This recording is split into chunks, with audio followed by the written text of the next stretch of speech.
And dear friends, आज के दिन मैं अर्थशास्त्र की महत्वपूर्ण विषय वस्तु आपके सिलेबस में लगभग 20 नंबर का मांग का नियम, मांग की लोच, पूर्ति का नियम, पूर्ति की लोच, ये लगभग 20 अंकों का आपके सिलेबस में आता है। और आप आसान तो है, लेकिन उसके साथ ही इसमें अभ्यास किए जाने की आवश्यकता है, प्रैक्टिस की जाने की आवश्यकता है। अगर हमने ये विषय पढ़ना है तो मैं पूर्व में बता चुका हूं कि मांग का अर्थ क्या है, मांग से क्या अर्थ है, और अब हम आज जो विषय वस्तु पर अध्ययन करेंगे मांग का नियम, मांग का नियम। और फिर आगे पढ़ा जाएगा मांग की लोच।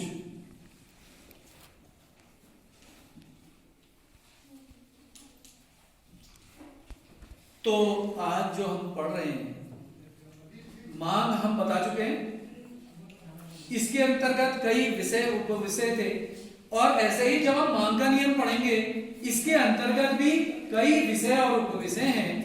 अब देखिए मांग का नियम क्या बताता है। अन्य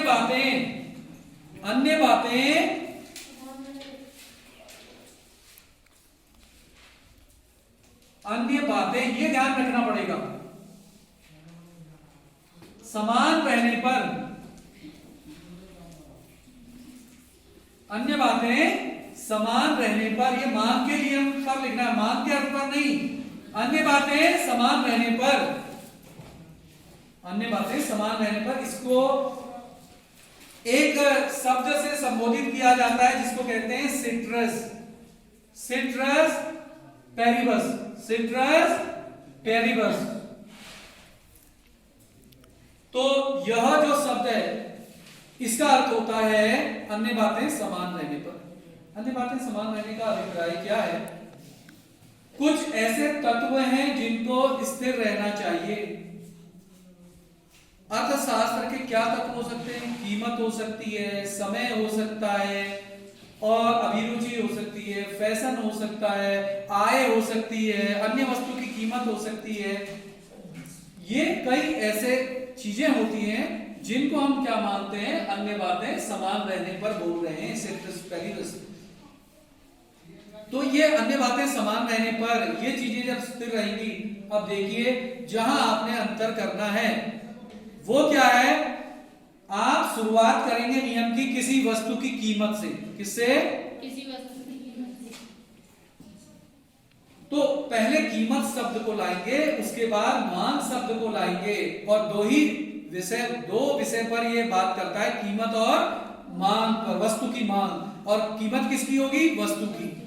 तो इस अन्य बातें समान रहने पर जब वस्तु की कीमत में कमी आती है तो मांग बढ़ जाती है, और जब किसी वस्तु की कीमत में वृद्धि होती है या बढ़ोतरी होती है तो उस वस्तु की मांग कम हो जाती है। इसको हम जब स्पष्ट करते हैं तो इसको बताने के लिए ये क्या होता है, जो कीमत है ये it is directly proportional to its quantity. ये सूत्र है इसका, क्या है?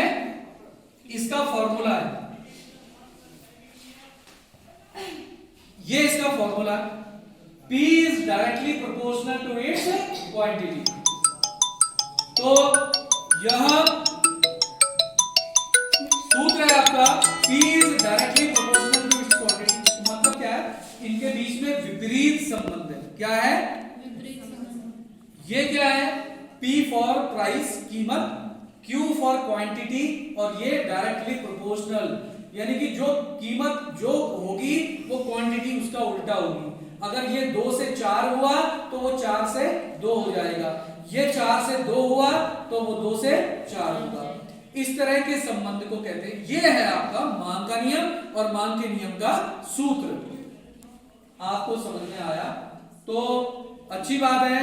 अब हम पढ़ते हैं इसको तालिका के द्वारा स्पष्टीकरण, और हम समझाने की कोशिश करेंगे गणितीय टेबुलेशन के द्वारा कि मांग का नियम कैसे काम कर रहा है, और फिर समझाने की कोशिश करेंगे कि रेखा चित्र के द्वारा मांग का नियम हम कैसे समझें। तो यहां देखिए, ये तो आपने समझ लिया होगा। अब हम आगे बढ़ते हैं, तालिका द्वारा स्पष्टीकरण। तालिका बनाने के लिए सबसे पहले आप क्रम संख्या लिखना चाहे लिखें, नहीं तो दो चीजें चाहिए आपको। क्या चाहिए? वस्तु की कीमत,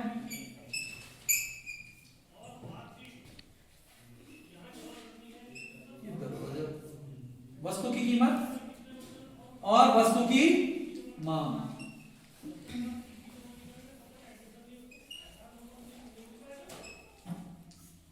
ये दो शब्द हैं, वस्तु की कीमत और वस्तु की मांग। अब देखिए,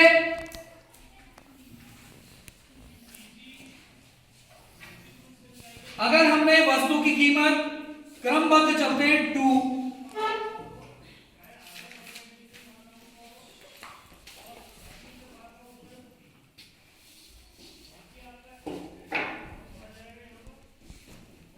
हम समझना चाहेंगे कि वस्तु की कीमत और वस्तु की मांग।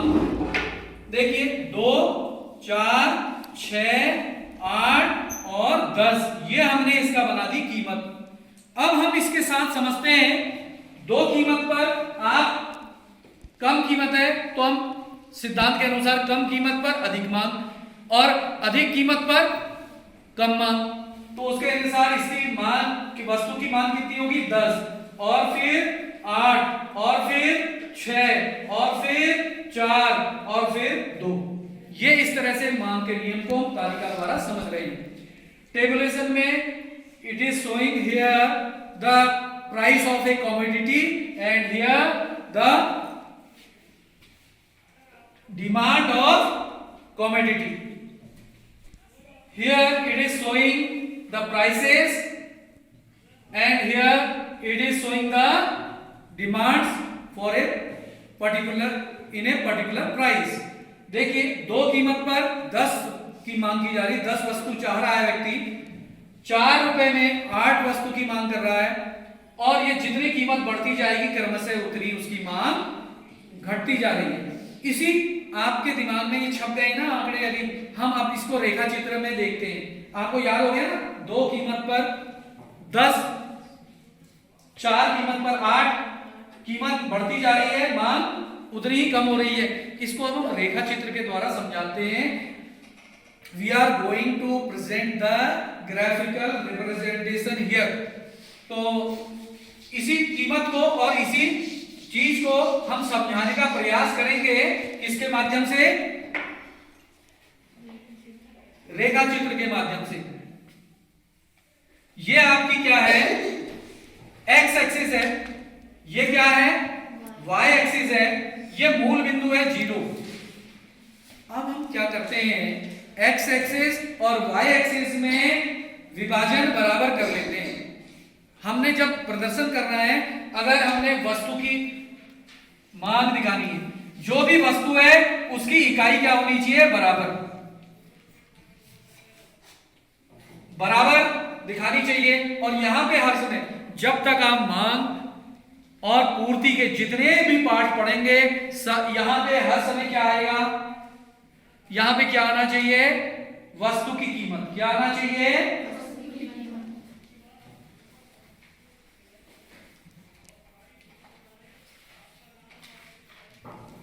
देखिए, ये क्या है? आपका वस्तु की कीमत है। हर समय चाहे मांग के और पूर्ति के जो भी पार्ट पढ़ेंगे या बजट जो व्यष्टि अर्थशास्त्र में पढ़ते हैं, सब जगह इधर पे क्या आती है? वस्तु की कीमत आती है। अब कीमत हमने कहां से कहां तक दिखाई थी? 2, 4, 6, 8, 10। सबसे अधिक कीमत हमारी 10 थी, तो हम उसको यहां प्रेजेंट करने की कोशिश करेंगे। कीमत को 2, इतनी दूरी पर 4, फिर 6, फिर 8, फिर 10। और यहाँ पे वस्तु की मांग हमारी अधिकतम थी 10, जो हमने तालिका अभी देखी थी, उसमें अधिकतम 10 मांग थी। और 2, 4, 6, 8, 10, 12, 14, 16।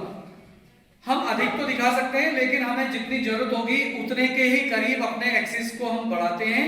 और यहाँ पे ये हो गया आपका 2, 4, 6, 8, 10, 12, 14, 16, और यहां 2, 4, 6, 8, 10, 12। अब तालिका जो हमने बनाई थी अभी थोड़ी देर पहले उसको ही लेंगे चलेंगे। जब कीमत 2 रुपए है तो मांग कितनी की जा रही है? 10। कितनी? जब कीमत 4 रुपए है तो मांग कितनी की जा रही है? 8। जब कीमत 6 रुपए है तो मांग कितनी की जा रही है? 6। जब कीमत 8 रुपए 100 की थी तो कितनी मांग थी? 4। जब 10 रुपए कीमत थी तो कितनी मांग की जा रही है? 2। तो यह दिखा रहा है कि आपकी जैसे जैसे यह मांग वक्र, क्या नाम देंगे इसको? मांग वक्र नाम दे रहे हैं क्योंकि ये वक्र है, ग्राफ है। तो हमने जो चीज अर्थ पढ़ा, आपसे जब पूछा जाए मांग वक्र क्या है तो मांग का नियम नहीं बताना है वहां, फिर मांग वक्र ही बताएंगे। मांग वक्र एक ऐसा वक्र है जो कीमत और वस्तु की मांग के संदर्भ को एक वक्र के रूप में प्रदर्शित करता है, जो यह बताता है कि कम कीमत पर ज्यादा वस्तु की मांग की जाती है और ज्यादा कीमत पर कम वस्तु की मांग की जाती है। देखिए कैसे, ये कीमत कितनी है, देखो यहां कीमत दिखाएंगे हर समय, कीमत यहां दिखाई जाएगी। 2 कीमत है, 2 कीमत है तो इसमें मांग क्या की जा रही है? ज्यादा की जा रही है यहां तक। यहां 0 से लेकर कितनी मांग की जा रही है 2 कीमत पर? 10। और जितनी ज्यादा कीमत हुई तो अब मांग कितनी की जा रही है? 2। तो यह विपरीत संबंध को, नियम को तो बता रहा है, लेकिन इसका नाम है मांग वक्र। जब आपसे कहा जाए मांग वक्र बताइए तो अपने उत्तर को वहीं से देना प्रारंभ करते हैं।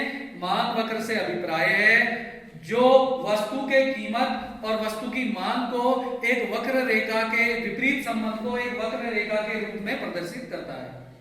तो यह हमने बताया कि मांग हम पूर्व में पढ़ा चुके हैं, पूर्व के वीडियो में इसको प्रदर्शित कर चुके हैं, बता चुके हैं। अब इसका अर्थ पढ़ रहे हैं, मांग का नियम। तो मांग के नियम में हमने देखा अर्थ क्या है, विशेषता भी, जो किसी वस्तु का अर्थ होता है उसी में उसकी विशेषता होती है। मांग का नियम, अन्य बातें समान रहने पर जब किसी वस्तु की कीमत कम होती है तो मांग बढ़ जाती है, और जब किसी वस्तु की कीमत अधिक होती है तो वस्तु की मांग घट जाती है। और इस विपरीत को प्रदर्शित करने को हम क्या कहते हैं? इसे, यह क्या है? विपरीत संबंध है, यही मांग का नियम है। और इसको अगर हम सूत्र रूप में प्रदर्शित करना चाहें तो P is directly proportional to its quantity, ये हमने बता दिया था। फिर उसके बाद हमने विशेषता अगर हमने देखनी है तो क्या विशेषता है कि अन्य बातें समान रहनी चाहिए, वस्तु की कीमत, अन्य वस्तु की कीमत का उल्लेख होता है, वस्तु की मांग की जाती है, और इस तरह से हम कुछ विशेषताएं उसकी दे सकते हैं। अब फिर हम आए कि तालिका द्वारा मांग के नियम का प्रदर्शन और तालिका द्वारा मांग के नियम, रेखा चित्र द्वारा मांग का नियम। अब हम देखना चाहेंगे अगली चीज, एक क्वेश्चन आपके लिए आता है, वस्तु की मांग क्यों की जाती है। क्वेश्चन आपके सामने आया कि वस्तु की मांग क्यों की जाती है, वस्तु की मांग क्यों की जाती है। अब यह प्रश्न आपसे पूछ लिया जाए, क्यों करते हैं हम वस्तु की मांग, यह प्रश्न चिन्ह है। आपसे छोटा क्वेश्चन पूछ लिया जाए, वस्तु की मांग क्यों की जाती है, आप क्या बताना चाहेंगे?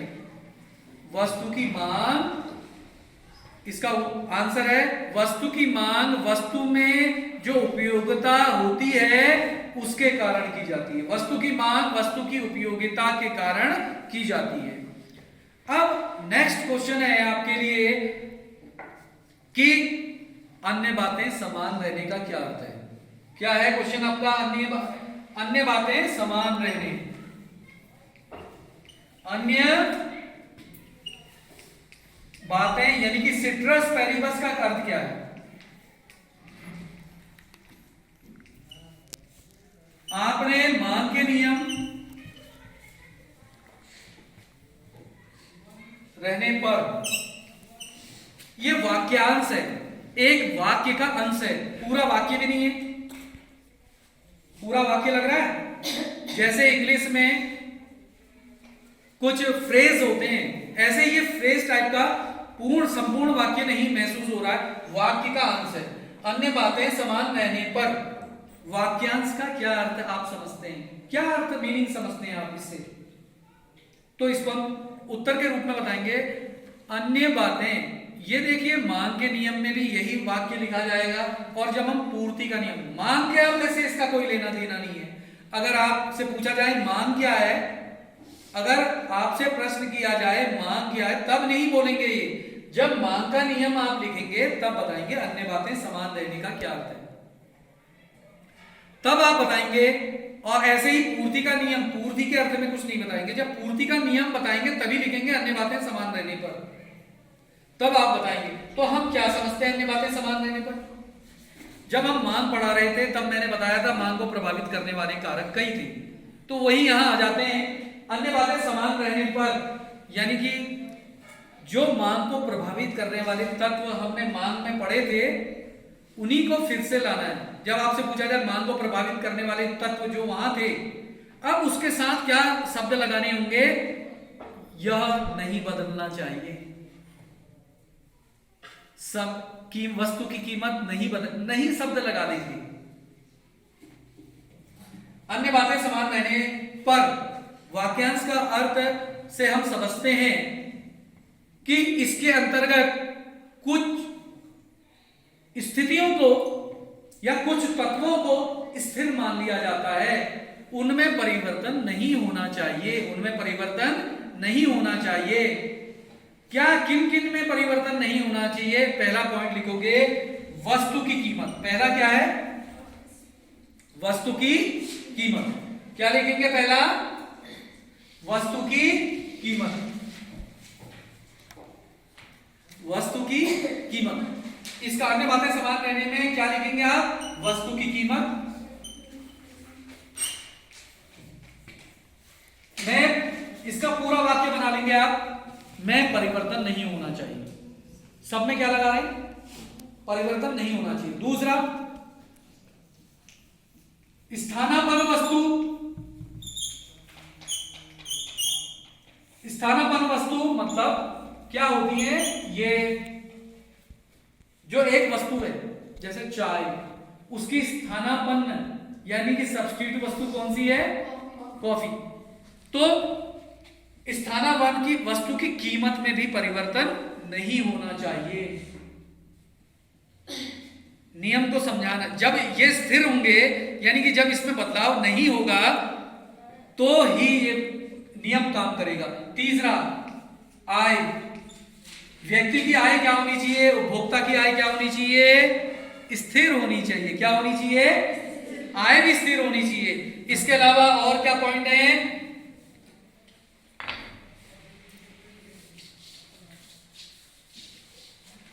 फैशन रीति रिवाज, फैशन रीति रिवाज, फैशन रीति रिवाज, इनमें भी परिवर्तन नहीं आना चाहिए। आप देखते होंगे चीज अगर महंगी भी है, अगर ये, इसलिए हम बोल रहे हैं अन्य बातें समान रहने में ये भी शामिल है।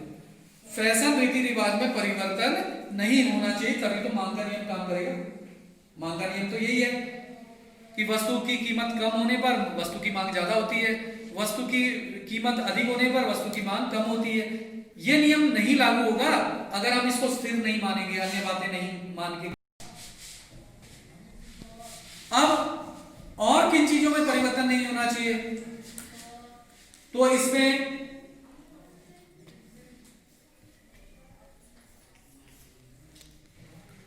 भविष्य में कीमत बढ़ने की संभावना या कम होने की संभावना, या जिसे प्रत्याशा आयु कहते हैं। इसके अलावा जनसंख्या के आकार में भी परिवर्तन नहीं होना चाहिए।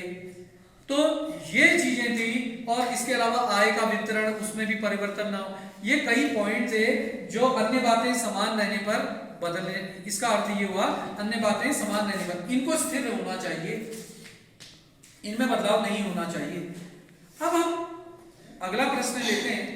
ये आपको समझ में आया होगा, अन्य बातें समान रहने जो मांग के नियम के शुरुआत में लगा रहे हैं, उसका अर्थ ये होता है कि इनमें परिवर्तन नहीं आना चाहिए, ये स्थिर होने चाहिए, जैसा है वैसी स्थिति बनी रहे, तब ये नियम काम करेगा। तो अब हम पढ़ना चाहेंगे कि मांग वक्र का ढाल ऋणात्मक क्यों होता है। ऋणात्मक जानते हैं, आपके लिए मैंने अभी मांग वक्र बनाया था, आपके लिए मैंने मांग वक्र बनाया था, देखिए ऐसा बना था मांग वक्र, जहां तक मुझे याद है ये हमारा क्या है, इसको हम डी लिखते हैं। क्या लिखते हैं, यहाँ x हो गया, y एक्सिस हो गया, और ये मूल बिंदु हो गया, और यहाँ वस्तु की क्या दिखाई थी हमने, मांग, डिमांड, और यहाँ क्या दिखाई थी, प्राइस। तो वक्र कैसा बनता है डिमांड का, कभी भी ऐसे डी कहते हैं। इससे ज्यादा मांग वाला वस्तु का मांग वक्र बनेगा तो यहां बनेगा, कीमत कम होने पर। कीमत बढ़ जाएगी तो इससे मांग वक्र नीचे चला जाएगा। ये मांग वक्र है, मांग वक्र ऐसे ही बनता है। अच्छा, ये इसमें इसकी जो ढाल है वो ऋणात्मक है। क्या मतलब, ऊपर से नीचे की ओर जा रहा है ये वक्र। हमने इससे पूर्व उपयोगिता पाठ पढ़ा था, उसमें हमने सीमांत उपयोगिता ह्रास नियम पढ़ा। इसके अतिरिक्त कई अन्य कारण होते हैं जिसके कारण ये मांग का वक्र का ढाल ऋणात्मक होता है, उनके बारे में हम संक्षिप्त बात कर लेते हैं। तो सबसे पहले मांग वक्र का ढाल ऋणात्मक होने का कारण निम्नलिखित है। तो पहला क्या पॉइंट लिखेंगे आप, सबसे पहला लिख लेंगे घटती सीमांत उपयोगिता का नियम। पहला पॉइंट क्या है, आपने पढ़ा होगा ना घटती सीमांत उपयोगिता का नियम, जो पूर्व में आपके लिए वीडियो बना चुका हूं, उसमें मैंने उद्धृत किया है। घटती सीमांत उपयोगिता का नियम। क्या, घटती सीमांत उपयोगिता का नियम, ये नियम है पहला कारण इसका। उसका कारण क्या है, जब आप एक वस्तु के बदले आप उपभोग करते चले जा रहे थे ना, तो आपकी उस वस्तु के प्रति उपयोगिता क्या होती जा रही थी, कम हो रही थी। यानी कि आप इच्छा कम कर रहे थे, पैसा कम खर्च करना चाह रहे थे, तो आपकी ढाल जो है ऋणात्मक, और दूसरी वस्तु की प्रेफरेंस आप दे रहे थे, है ना।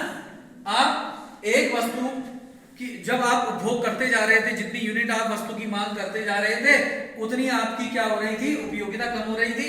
तो पहले आप कीमत ज्यादा भी थी, तो आपने यहां जैसे जो भी वस्तु की आपने वहां उपयोगिता यहां लिखी थी, वस्तु की रोटी की इकाइयां, जब 7 रोटी तक पहुंचे थे उपयोगिता घट के यहां पहुंच गई थी।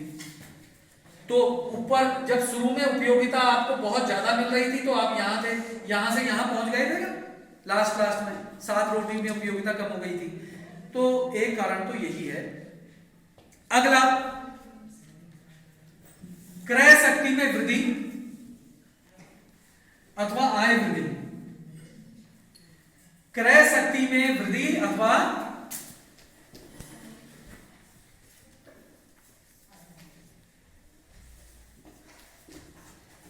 या आय वृद्धि, ये क्या सा मतलब हुआ, क्या मतलब, एक तरफ कीमत की बात कर रहे हैं, क्रय शक्ति में वृद्धि या आय में वृद्धि,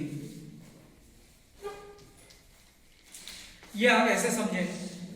मान लिया जाए आज 50 रुपए किलो आलू हैं, तो आप जब 50 रुपए का आलू लेने जा रहे हैं 1 केजी, तो 50 रुपए पूरे लेके गए। आपकी क्रय शक्ति में आप 1 ही किलो आलू आ रहा है, लेकिन अब मान लिया जाए अभी 1 सप्ताह बाद आप 50 रुपए लेके गए, आपको पता नहीं कीमत कम हो गई है, आलू पर्याप्त मात्रा में बाजार में उपलब्ध है और कीमत घटकर 10 रुपए हो गई। तो आपने जब 50 के आलू दे दो, तो वो 1 किलो नहीं देगा, बल्कि क्या देगा, 5 किलो देगा। आप चाहते हैं कि 1 ही किलो आलू लें, तो आपके पास बचत कितनी हो गई, 40 रुपए की बचत आपको महसूस हो रही है। आपने कमाया तो कहीं से नहीं, आपने कमाई की, लेकिन फिर भी आपकी क्रय शक्ति में वृद्धि होने के कारण आय में वृद्धि हो गई। अगर इस तरह से वृद्धि होती है तो भी ये मांग की लोच, मांग की जो आय वक्र है, मांग का वक्र है, वो कैसा जाएगा, नीचे की ओर उसका ढाल हो जाएगा। अब पढ़ते हैं प्रतिस्थापन प्रभाव। तृतीय पॉइंट, प्रतिस्थापन प्रभाव। अभी मैंने बताया था प्रतिस्थापन वस्तु क्या होती हैं जो एक दूसरे के बदले में इस्तेमाल की जा सकती हैं। प्रतिस्थापन वस्तु जैसे चाय या कॉफी, अगर मान लिया जाए चाय और कॉफी दोनों आपके घर में या एक चीज नहीं है, तो आपकी चाय की इच्छा है और कॉफी है, तो भी कॉफी से भी आप सब्स्टिट्यूट मान के काम चला लेते हैं। या बाजार में जो चीज वस्तु सस्ती है, गुड़ या चीनी, उसका ज्यादा इस्तेमाल करने लगते हैं परिवार में बजट के हिसाब से। अगर चीनी सस्ती हो रही है तो चीनी ज्यादा खरीदेंगे, गुड़ सस्ता है तो गुड़ ज्यादा खरीदेंगे। तो ये प्रतिस्थापन प्रभाव के कारण भी जिसकी कीमत कम होगी उसकी मात्रा हम ज्यादा खरीदेंगे, जिसकी कीमत कम उसको ज्यादा खरीदेंगे, जिसकी कीमत ज्यादा उसकी कम खरीदेंगे। तो यही क्या मांग वक्र का ढाल आपको मिल जाता है इसके कारण भी। अब एक और चीज है महत्वपूर्ण कि आपकी क्रेताओं की संख्या में परिवर्तन क्या है। अगली पॉइंट क्या है, क्रेताओं की संख्या में परिवर्तन क्या है। चौथा पॉइंट,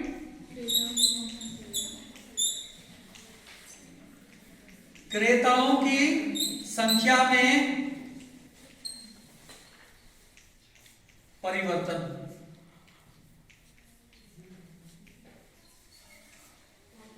तो क्रेता बाजार में जितने अधिक क्रेता होंगे, जिस वस्तु की कीमत कम होती है, इधर देखिए, जिस वस्तु की कीमत कम होती है उसके क्रेताओं की संख्या खरीदने वाली वस्तु की मांग बढ़ जाती है। समझ गए, जिस वस्तु की कीमत कम होगी उसके क्रेता इस वस्तु को मांगने वाले बढ़ जाएंगे। तो अपने आप ही इसमें क्या हो जाएगा, ढाल बन जाएगा। लास्ट के पॉइंट यहीं पहुंचेंगे, ठीक है। ज्यादा कीमत पर कम मांग होगी और कम कीमत पर अधिक मांग होगी। तो ये हमने समझाया कि मांग, जो मांग है उसके उत्पन्न ऋणात्मक ढाल होने के क्या कारण है। 4 पॉइंट बताए। पहला, घटती सीमांत उपयोगिता ह्रास नियम। द्वितीय, क्रय शक्ति में वृद्धि अथवा आय में वृद्धि। तीसरा, प्रतिस्थापन प्रभाव। और चौथा, क्रेताओं की संख्या में परिवर्तन। ये 4 पॉइंट आपने याद करने हैं और आप इसको आसानी से समझ सकते हैं। हमने बस यही देखना है कि मांग वक्र नीचे की ओर ढाल क्यों है उसका, ये समझने का हमने प्रयास किया। अब हम आगे देखते हैं कि मांग जो वस्तु है, मांग में परिवर्तन पड़ते हैं। क्या पड़ते हैं, मांग में परिवर्तन पड़ते हैं। तो इस विषय को समझने के लिए थोड़ा सा आपको ध्यान केंद्रित करना पड़ेगा समझने के लिए, और इसको देखते हैं मांग में परिवर्तन विषय के रूप में देखते हैं। क्या देखेंगे, मांग में परिवर्तन। और ये सब हम चीजें जो विषय वस्तु पढ़ रहे हैं किसके अंतर्गत पढ़ रहे हैं, मांग के नियम। आपको पूर्व में बता चुका हूं, मांग का जब वीडियो बनाया था उसमें स्पष्ट कर दिया, या जो हमने कक्षा ली थी तब समझाया था। मांग के अंतर्गत कई विषय आए थे, उनको मैंने बताया था। और आज मैं जो बता रहा हूं वो मांग के नियम के अंतर्गत जो विषय वस्तु आज पढ़ा दी, आप इस पाठ के अंतर्गत ही लिखेंगे। अब है मांग में परिवर्तन। किसमें परिवर्तन, तो मांग में परिवर्तन होता है 2 प्रकार से। कितने प्रकार से, 2 प्रकार से।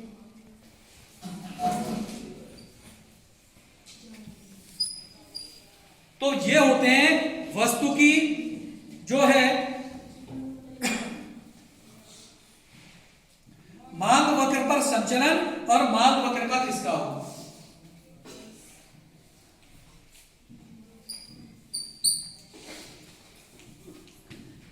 संचलन और ये होगा मांग वक्र में खिसकाव। इसका अर्थ समझ रहे होंगे आप लोग जो बोल रहा हूं मैं, मांग वक्र में खिसकाव। अब यहां समझना, देखिए बहुत सावधानी से देखिए। मांग वक्र पर संचलन पहले यहीं पे आदेश का स्पष्ट कर देते हैं।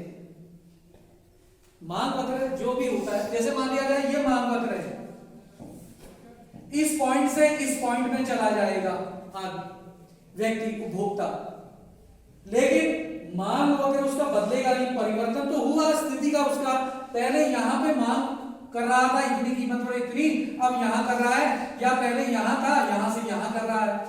ये यहां से यहां या यहां से यहां, उसी मांग वक्र पर संचलन करने का परिवर्तन हुआ।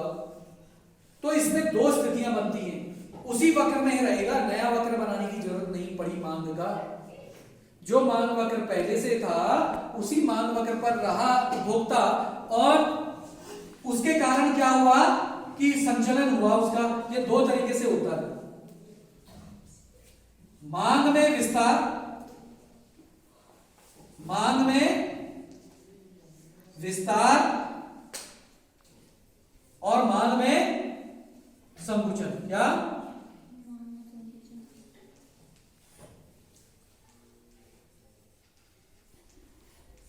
ये मांग में विस्तार, एक्सपेंडेशन हो जाएगा, और मांग में संकुचन यहां पे समझना है। अच्छा, दूसरी तरफ आते हैं, मांग वक्र में खिसकाव। इस वाली स्थिति में जब परिवर्तन होता है, मांग में जो परिवर्तन होता है वो ऐसा परिवर्तन होता है कि मांग वक्र ही नया बनाना पड़ता है, नया मांग वक्र बनाना पड़ता है। और इसके जो नाम दिए जाते हैं, जो परिवर्तन होते हैं, वो दो प्रकार के होते हैं। पहला मांग में वृद्धि, मांग में वृद्धि, और दूसरा मांग में संकुचन। मांग में वृद्धि और मांग में कमी, मांग में वृद्धि और मांग में कमी। यहां वृद्धि ली है, यहां कमी ली है। ये विस्तार और संकुचन। तो आपने देखा, जब हम उसी मांग वक्र में रहते हैं तो मांग वक्र में विस्तार होता है, मांग वक्र में संकुचन भी होता है। अगर हम जब मांग वक्र में परिवर्तन करते हैं, एक मांग वक्र है, यहां से यहां चले जाएं या यहां से यहां चले जाएं, ये दोनों ही स्थितियों में क्या होगा, ये दोनों ही स्थितियों में क्या होगा, परिवर्तन हो रहा है। और ऊपर चला जाए तो वृद्धि हो रही है, नीचे की ओर पहले से नीचे आ जाए तो ये मांग में कमी हो रही है। अंतर इसी में करना है आपने। परीक्षा में क्या करते हैं, जो परीक्षा में प्रश्न बनाते हैं वो थोड़ा सा आपको घुमा देते हैं, यहां से विस्तार ले लेंगे, यहां से वृद्धि ले लेंगे। मांग में विस्तार और मांग में वृद्धि से क्या अभिप्राय है, या यहां से विस्तार ले लेंगे, यहां से कमी ले लेंगे। तो आप बोलोगे कि ये आप हर समय इसी का अर्थ दोगे, या आपने एक रट रखा है, चारों आंसर में वही देने की कोशिश करेंगे, तो ऐसा नहीं करना है। तो आपने क्या करना है, आपने ये करना है, आप आसानी से इनका अर्थ समझ जाएं, रटने की जरूरत नहीं है, आप इसका अर्थ समझ जाएंगे बड़ी आसानी से।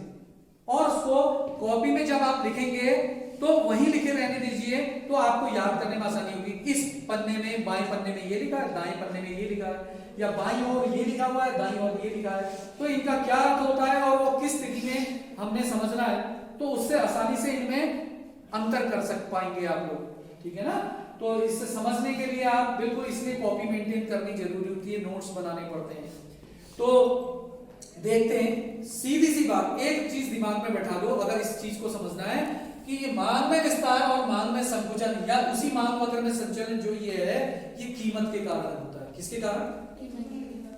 कीमत में कमी या वृद्धि के कारण मांग वक्र में विस्तार। कीमत में कमी होगी तो विस्तार होगा, कीमत में वृद्धि होगी तो संकुचन होगा। लेकिन मांग में वृद्धि, आपको लग रहा होगा सर कीमत से रिलेशन तो वृद्धि और कमी का लग रहा है, संकुचन और विस्तार का तो कोरिलेशन ही नहीं बैठ रहा। लेकिन ऐसा ही है, ऐसा ही आपको समझना है कि विस्तार और संकुचन जो एक ही वक्र में होते हैं वो कीमत के कारण होते हैं, और मांग वक्र का खिसकाव जो मांग में वृद्धि और कमी के रूप में होता है, वह परिवर्तन कीमत के अतिरिक्त अन्य कारण से होता है। तो कीमत के अतिरिक्त अन्य कारण क्या है? आय है, फैशन, रीति रिवाज है, अन्य वस्तु की कीमत नहीं भी, कीमत नहीं भी लो, अन्य वस्तु की कीमत तो ले सकते हैं। ये चीजें हैं कीमत के अतिरिक्त अन्य कारण। तो जब आप यही अंतर समझ जाएंगे कि विस्तार और संकुचन हर समय कीमत के कारण होता है, और वह मैंने बाईं तरफ लिखा है, और मांग खिसकाव, मांग में वृद्धि और कमी मैंने इसी तरफ लिखा है, और वो कीमत के अतिरिक्त अन्य कारणों से होता है। आपसे कभी कभी पूछ लिया जाता है छोटे क्वेश्चन के रूप में, मांग में वृद्धि के दो कारण बताइए, तो आप क्या बोलेंगे? आय में, अगर मांग में वृद्धि है तो आप बोलोगे आय में वृद्धि, अन्य चीज, कीमत से हटकर अन्य चीजों की बात करेंगे। फैशन रीति रिवाज में बढ़ोतरी, अन्य वस्तु की कीमत में वृद्धि, तभी तो इसकी मांग बढ़ेगी। इसकी मांग में कमी क्यों आएगी? कीमत के अतिरिक्त अन्य कारण क्या है बताइए? आय में जब कमी होगी तो मांग में कमी होगी। फैशन रीति रिवाज में कमी आ गई तो इसमें भी कमी हो जाएगी। और अगर अन्य वस्तु की कीमत में कमी आई, वृद्धि हो गई है, तो इस वस्तु की मांग में वृद्धि हो जाएगी। कमी आएगी तब जब अन्य वस्तु की मांग में वृद्धि होगी। अन्य वस्तु की कमी आ जाएगी तो इसकी वृद्धि होगी, है ना? ये आपका इस पर निर्भर है। प्रतिस्थापन वस्तु की कीमतों में परिवर्तन शब्द होता है उसका सही, जो मैंने अभी बोला, अन्य वस्तु की जगह प्रतिस्थापन वस्तु। ऐसे ही पूरक वस्तु भी होती है। पूरक वस्तु है वह वस्तुएं होती हैं, पूर्व के वीडियो में मैं बता चुका हूं, पूरक वस्तु वह वस्तुएं होती हैं जो एक उद्देश्य की पूर्ति के लिए हम उन वस्तुओं की मांग करते हैं। अगर हमने स्कूटर खरीदा है तो पेट्रोल वाला स्कूटर है तो हम पेट्रोल की मांग भी करेंगे। अगर हमने जूता खरीदा है तो आवश्यकता अनुसार उद्देश्य की पूर्ति के लिए हमको मोजा भी मांग में रहेगा। यानी कि ये पूर्ति है। ये क्या है? मतलब पूरक वस्तु है। क्या है? पूरक वस्तु। प्रतिस्थापन वस्तु तो आपने देख ली, जब हम एक वस्तु के बदले में दूसरी वस्तु का इस्तेमाल कर लेते हैं तो वो प्रतिस्थापन वस्तु है। पूरक वस्तु क्या है? जब हम एक ही उद्देश्य की पूर्ति के लिए दो अन्य वस्तु की भी मांग कर रहे हैं, उसके साथ साथ जो आवश्यक है, तो वह क्या है? जोड़े के रूप में लिया जा रहा है। जोड़े के रूप में नहीं भी ले रहे हैं, लेकिन वह क्या है? उसके साथ आवश्यक चाहिए। इस तरह हमने आज समझा। अभी इसको और समझाते हैं। मांग में विस्तार को हम तालिका द्वारा भी समझाएंगे और रेखा चित्र द्वारा भी समझाने की कोशिश करेंगे। मांग में विस्तार को समझाते हैं तालिका द्वारा, फिर रेखा चित्र द्वारा। हम इसको तालिका बहुत छोटी बनाता हूं कभी इसके लिए, ताकि आपको याद करने में, समझने में और गड़बड़ी कभी ना हो। तो यहां हम ले लेते हैं वस्तु की कीमत P, और यहां ले लेते हैं वस्तु की मांग। लिखेंगे आप वस्तु की कीमत, वस्तु की मांग। यहां पहले आपने 3 की अगर वृद्धि दिखानी है, अगर आपने विस्तार दिखाना है, कभी भी सुनो, अगर आपने विस्तार दिखाना है तो पहले आप अधिक कीमत दिखाएंगे। क्या दिखाएंगे? क्योंकि तभी तो बाद में उसका विस्तार होगा मांग का। तो आप 5 कीमत, क्योंकि ये किससे प्रभावित होती है? वस्तु की कीमत से प्रभावित होती है। ये भी ये प्रभावित होते हैं कीमत के अतिरिक्त अन्य कारणों से। तो मांग में विस्तार क्या है? कीमत में परिवर्तन के कारण, अर्थात कीमत में कमी के कारण जब मांग में बढ़ोतरी हो जाए तो मांग में विस्तार है। तो कीमत में कमी के कारण तो 5 से 3 कर देते हैं। पहले कीमत हमने पहले 5 दिखा दी, फिर 3 दिखा दी। आप चाहे तो 10 और 5 दिखा दो, 5 और 2 दिखा दो। जो आपको सुटेबल लगता है वह आप याद करने में आसानी, समझने में आसानी, तो वह आप कीमत दिखा दें। 5 कीमत में हर समय आप मान क्या दिखाएंगे? कम दिखाएंगे, और कम कीमत पर अधिक। बस ये समझा दिया आपने कि कीमत में परिवर्तन के कारण मांग में विस्तार हो गया। लेकिन आपको सावधानी क्या रखनी है? यहीं पे सावधानी रखनी है कि कीमत आप बाद में जब कम दिखाओगे तभी तो विस्तार दिखा पाओगे। यानी कि बढ़ने को कब दिखा पाओगे? जब कीमत बाद में कम दिखाओगे। 5 से 3 या 10 से 5, जो भी आप कीमत दिखाएंगे पहले ज्यादा दिखाओ फिर कम दिखाओ। अब इसका रेखा चित्र द्वारा प्रदर्शन करना है मांग में विस्तार का, तो कैसे करेंगे? देखिए, ये उसी वक्र में रहेगा। ये 10, ये 20 वस्तु की मांग, और ये 2, 4, 6, 8। तो 5 कीमत कहां है? 2, 4, 6, 8। 5 कीमत है हमारी यहां 4 और 6 के बीचों बीच। ये 5 है। 5 में कितना मांग रहा है? 10, 10, 20। कितनी मांग रहा है? ये पॉइंट मांग रहा है वक्र में। इसको दिखाया ना पहले हमने, ये समझाने की कोशिश की। 5 में 10, तो 5 ये है कीमत, हर समय कीमत यहां आएगी, और वस्तु की मांग यहाँ 5 कीमत पर हमने मांगा 10। अब 3 कीमत पर जो कीमत यहाँ है 3, 2 और 4 के बीच में, ये इसमें कितनी मांग रहे हैं 20। ये वक्र बन गया और आपका विस्तार कहां से कहां तक हो गया, यहां लिखेंगे मांग में विस्तार। क्या लिखेंगे, यहां से लेकर यहां तक आपका मांग में विस्तार हुआ है। किसके कारण, कीमत में कमी आई तो मांग में विस्तार हो गया। तो आपको अगर तालिका से आप स्पष्ट करना चाहते हैं तो पहले अधिक कीमत पर कम मांग और फिर कम कीमत पर अधिक मांग को दिखाएंगे, यानी कि आपका इससे क्या हो गया, मांग का विस्तार हो गया। क्या हो गया, अब हम समझते हैं मांग में संकुचन किसके कारण होता है, कीमत के कारण ही होता है। किसके कारण होता है, कीमत के कारण ही अगर हो रहा है तो इसमें आप इस तालिका को उल्टा कर देंगे। चलो यहां नहीं बना के दिखाते हैं, तब आप इसको समझ पाएंगे। ये कीमत है, ये डिमांड है, पहले कम दिखाओ फिर ज्यादा दिखाओ, फिर ये भी उल्टा लिख लो 20 और 10। अब इसमें क्या होगा, चित्र भी ऐसे बन जाएगा। पहले आपने ये क्यों दिखाया, संकुचन माने कमी आ रही है, मांग में कमी आ रही है। कमी कब आती है, जब कीमत बढ़ जाए। तो हमने इसको बाद में दिखाया कीमत को बढ़ता हुआ। शुरू में ज्यादा कम कीमत थी तो ज्यादा मांग थी, बाद में कीमत बढ़ गई तो मांग में संकुचन आ गया, 10 हो गई। तो इसको रेखा चित्र में फिर समझते हैं। एक्स एक्सिस, वाई एक्सिस, मूल बिंदु 10, 20, 2 या 1, 2, 3, 4, 5 ऐसे भी दिखा सकते हैं। यहां मैंने 2, 4, 6 दिखाया था, ऐसे भी दिखा सकते हैं 1, 2, 3, 4, 5। अब 5 कीमत पर कितनी, 3 कीमत पर कितनी है 20 और 5 कीमत पर 10। तो पहले यहां था, यहां से बाद में जो आपकी चीज बनी वो कौन सी बनी, 5 और 10। तो अब वक्र कहां से कहां गया, ये क्या है, मांग वक्र में खिसका। पहले आप किसको दिखाएंगे चित्र में, इसमें ये दिखाया था तो वो पहले यहां था, बाद में इसको दिखाया वो यहां था तो यहां से यहां गया। आपने इसमें पहले इनको दिखाया वो यहां था, बाद में इसको दिखाया तो यानी कि यहां से यहां परिवर्तन हुआ है एक ही वक्र में। इसलिए कहते हैं मांग वक्र पर संचलन।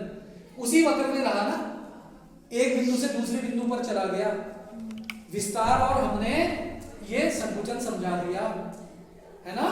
आप देखते हैं कि समझते हैं मांग वक्र में खिसकाओ। इसमें आपकी कीमत तो परिवर्तित होना ही, कीमत से जब ये प्रभावित होता ही नहीं तो आप कैसे इसका रेखा चित्र बनाओगे, कैसे तालिका बनाओगे।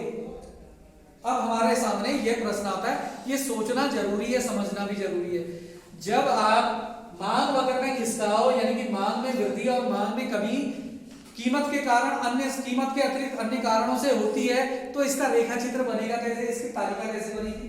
सीधी सी बात है, कीमत में परिवर्तन नहीं हो रहा है ना, तो हम कीमत में परिवर्तन नहीं करेंगे। और मांग में वृद्धि, इसमें क्या दिखाना होगा, P तो आप लिखोगे लेकिन 10 कीमत है, बाद में भी 10 ही रही। और डिमांड जब आप दिखा दोगे, डिमांड यहां पहले 5 थी और बाद में 10 हो गई, कीमत बदली, कीमत बदली है। कीमत जब बदली नहीं तो परिवर्तन जब 5 और 10 का आ रहा है, वो हमने देखा कीमत के अतिरिक्त अन्य कारण जब हम बोल रहे हैं तो उसमें कीमत क्या हमने बदली नहीं, 10 की 10 रहने दी है। जब परिवर्तन जो दिखा रहे हैं वो शो करेगा कि कीमत के कारण नहीं, कीमत के कारण नहीं बल्कि कीमत के अतिरिक्त अन्य कारणों से परिवर्तन आ रहा है। तो इसको हम चित्र में दिखाना चाहेंगे तो कैसे दिखाएंगे, प्राइस हमारे यहां दिए हुए हैं, मान लिया जाए प्राइस इस तरह 2, 4, 6, 8, 10 और डिमांड है हमारी 10 तक दिखाना है, 2, 4, 6, 8, 10। यहां पे देखिए सबसे बड़ी बात क्या है, यहां पे आप देखिए कि महत्वपूर्ण बात जो आपने समझनी है वो ये 10 कीमत जो है यहां पे भी है और यहाँ पे भी है। इस 10 कीमत को हम दिखाएं कैसे? उसको दिखाने के लिए जो जहां यहाँ प्राइस दिखाते हैं तो ये 10 है, इससे हम एक रेखा सीधी ले गए। क्या ले गए? बस ये दिखा दी कि कीमत ये लाइन शो करेगी। अब जो इस 10 कीमत पर पहली मान क्या है? 5। कितनी है? 5। यहां से डिमांड वक्र की आकृति कैसे होती है? बाएं से दाएं। तो यहां से आप एक जो रेखा इन बिंदुओं को काटते हुए ले जाएंगे ऐसे, ये डिमांड हो गई। क्या हो गई? ये पहली आपकी डिमांड है। दूसरी क्या है? 10 कीमत पर ही 10 कीमत पर आप मांग रहे हैं 10, तो ये है यहां पे 10। ये इस बिंदु को मिलाया, ये भी डिमांड वक्र है, ऐसे ही जाएगी। आप ऐसे मत बना लेना, वो तो पूर्ति में बनता है ऐसा वक्र। इसी बिंदु पर जब हम ऐसे बनाएंगे वो पूर्ति वक्र वहां बनाने पड़ते हैं। डिमांड जब हम पढ़ रहे हैं तो डिमांड में वक्र आपने देखा आकृति ऐसे ही होती है, तो ऐसे ये D1 हो गया और D1 इसको कर दिया। इतना जो ये है, ये क्या है? मांग में वृद्धि। ये क्या है? मांग में वृद्धि। अब हम समझते हैं मांग में कमी। मांग में कमी भी क्या होती है? कीमत के अतिरिक्त अन्य कारणों से होती है। तो इसी वक्र में अब मैं और यहां बना देता हूं। हमने कीमत कितनी रखनी है? समान रखनी है। P जो है वो 10 और 10 ये शो करेगा कि कीमत से परिवर्तन से मांग में परिवर्तन नहीं हो रहा, बल्कि कीमत के अतिरिक्त अन्य कारणों से हो रहा है। जबकि आप तो बोल रहे हैं मुंह से कीमत के अतिरिक्त अन्य कारणों से हो रहा है, तो आप मासाब कीमत क्यों दिखा रहे हो? कीमत तो इसलिए दिखा रहे हैं ताकि हम वक्र को बना सकें, लेकिन उसको बदलाव नहीं करेंगे, 10 का 10 रहने देंगे। यहाँ पे भी 10 की 10 कीमत है, लेकिन अगर कमी है तो हम बाद में कम दिखाएंगे। 5 10 वृद्धि थी तो हमने 5 10 बाद में दिखाया। अब हम जो चीज कमी है तो हम उसको फिर दिखाएंगे बाद में दिखाएंगे। उससे क्या होगा? हमारा हम कमी को दिखा सकेंगे मांग की। तो 10 10 कीमत पर ही, यानी कि इसका आंसर ऐसे हो गया कि कीमत के अतिरिक्त अन्य कारणों से जब मांग में कमी आती है तो उसको मांग में कमी कहते हैं। इसको चित्र के द्वारा समझाते हैं। अब कमी दिखाने के लिए 10 कीमत पर 10 मांग और 10 कीमत पर 5 मांग बाद में आ रहा है, तो तीर का निशान यहां से यहां जाएगा। कहां जाएगा? इस तरह से तीर का निशान होगा और ये मांग में कमी को भी दिखाएगा। अलग अलग इनके मांग वृद्धि का पहला वाला जो चित्र बनाया था वो मांग वृद्धि में बनेगा, जो ये बनाया ये मांग की कमी को दिखाएगा। और तालिका पहले वाले की ये है, दूसरे वाले की ये बना दी है। तो ये आपने समझना पड़ेगा। जब आप इसको गंभीरता से आप ध्यान पूर्वक पढ़ेंगे तो समझ में आ जाएगा। और आपको ये वीडियो पसंद आए तो इसको लाइक कीजिए और शेयर कीजिए। Thank you.